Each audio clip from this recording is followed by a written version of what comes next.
All right, good afternoon, good evening, good morning, wherever you get to listen to this podcast. My name is Solomon Oluwabeye, and I'm your host today on this part of this podcast.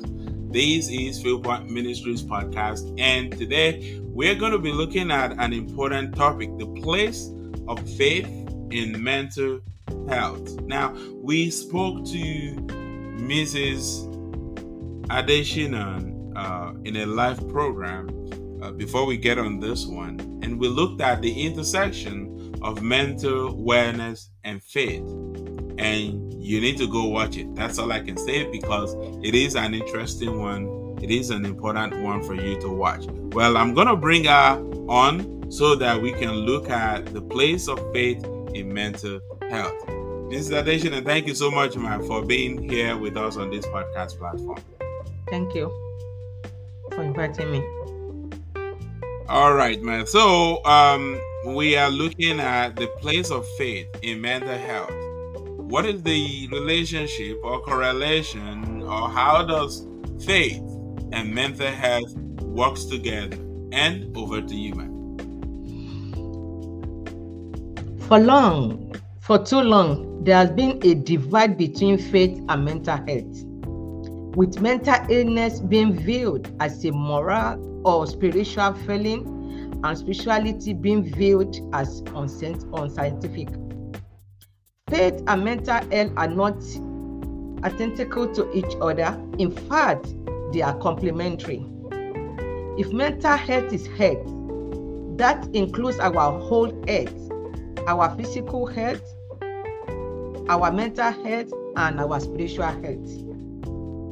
Faith can help us in many ways that traditional treatment can't. Faith is a powerful thing.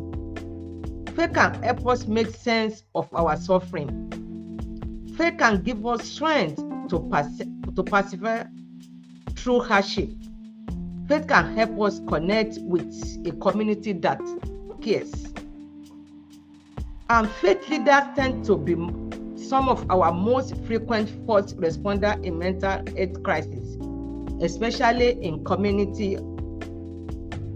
There is a real opportunity here to partner with faith leaders to help educate congregation about mental health, end the stigma, and get people the appropriate mental health support they need and deserve.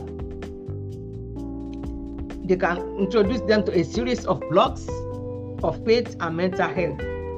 They have faith support groups, and they have awareness outreach programs, suggestions for faith communities, and more. Spiritual belief, which is faith, can be beneficial for a person's health, increasing their optimistic and resilient while decreasing their risk of depression, substance abuse, suicide, and risky behavior. Spiritual belief can bring together people who share the same values, giving them a sense of belonging and greater social support. For community and faith leaders, faith and community leaders are often the first point of contact when individuals and families face mental health problems or traumatic events. In fact, in times of crisis, many will turn to trusted leaders in their communities before they turn to mental health professionals. We need to create community connection for mental health.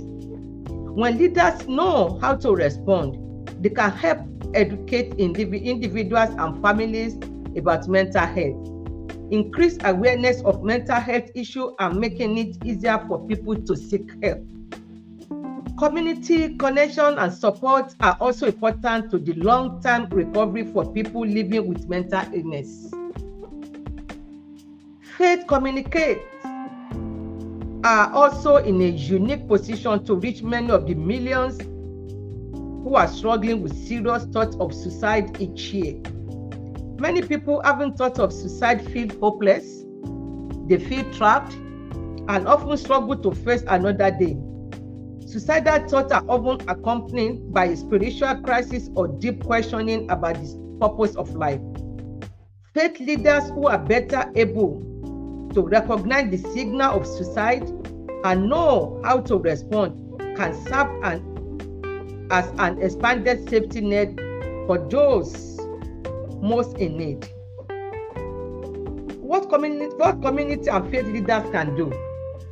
They can educate your communities and congregation.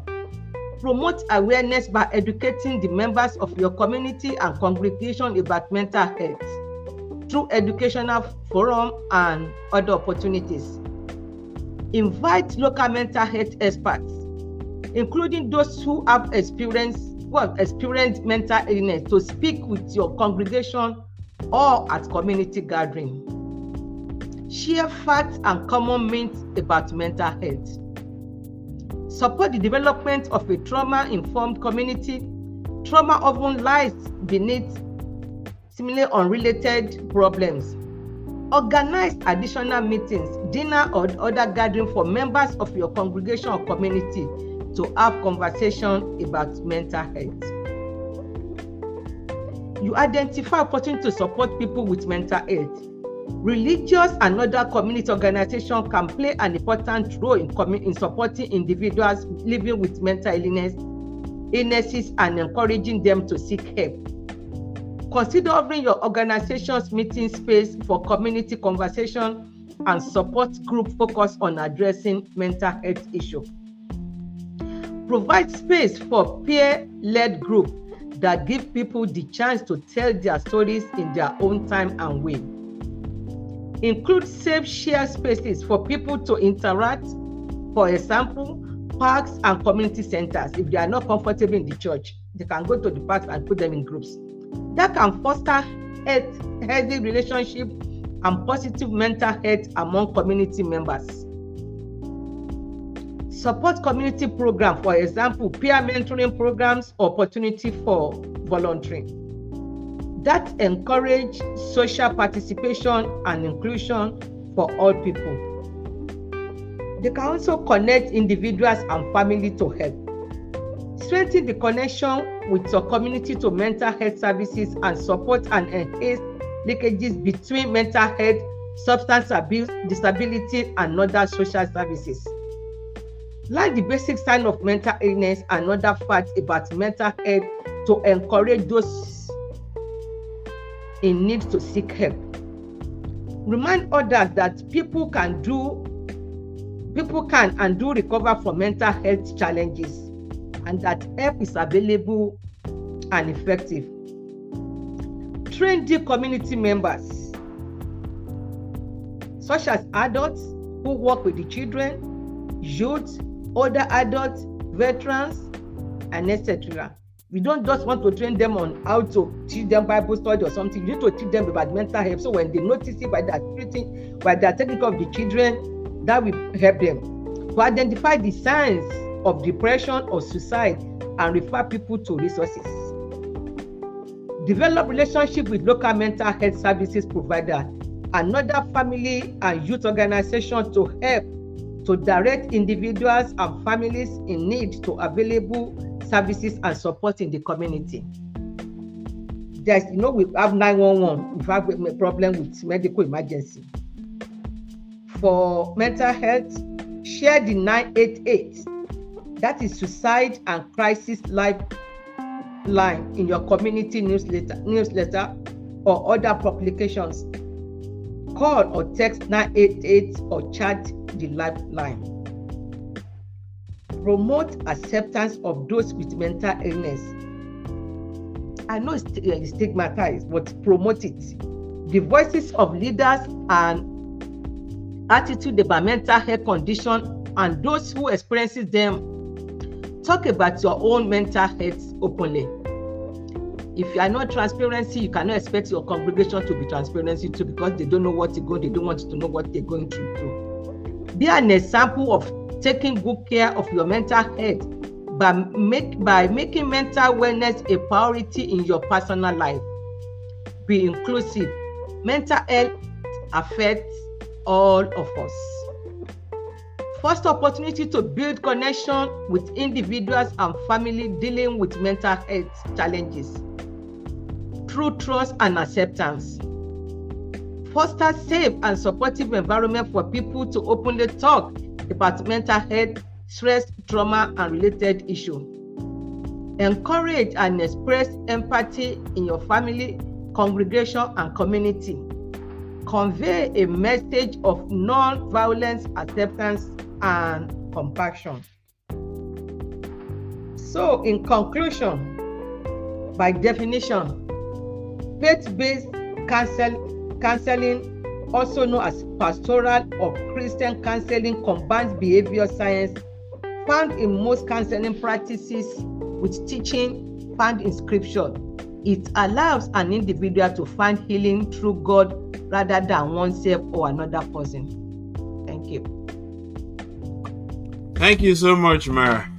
We appreciate you speaking on the place of faith in mental health. And all I can hope for is that hopefully the men and women of God will get to hear this. I think a lot of what you just said has to do with them in order for them to be able to know the boundary and differentiate and also provide the support needed. Like one of what you said, create the environment for it where people can easily talk about it, and not necessarily in the church. It can be at a park. It can be during in form of cookout and stuff that churches do. If the churches are doing picnic where they're bringing some of where they do blood pressure and all of that stuff, checking people's blood sugar, there shouldn't be a reason for not including a section for mental health conversation and things like that.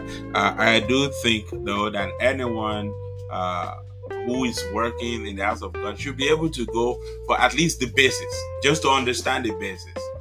Which doesn't cost much, and there are places that actually might offer even at a very little price, if not for free, to be able to get people to train to recognize, because that's where it starts from, right? Recognize what might be signs of mental health issues, and then move it on to the next person, which is what the mental health coaches that I'm into does. You see something like the Homeland Security says, see something, say something. You see something that is not right, and then you move the person to the next level.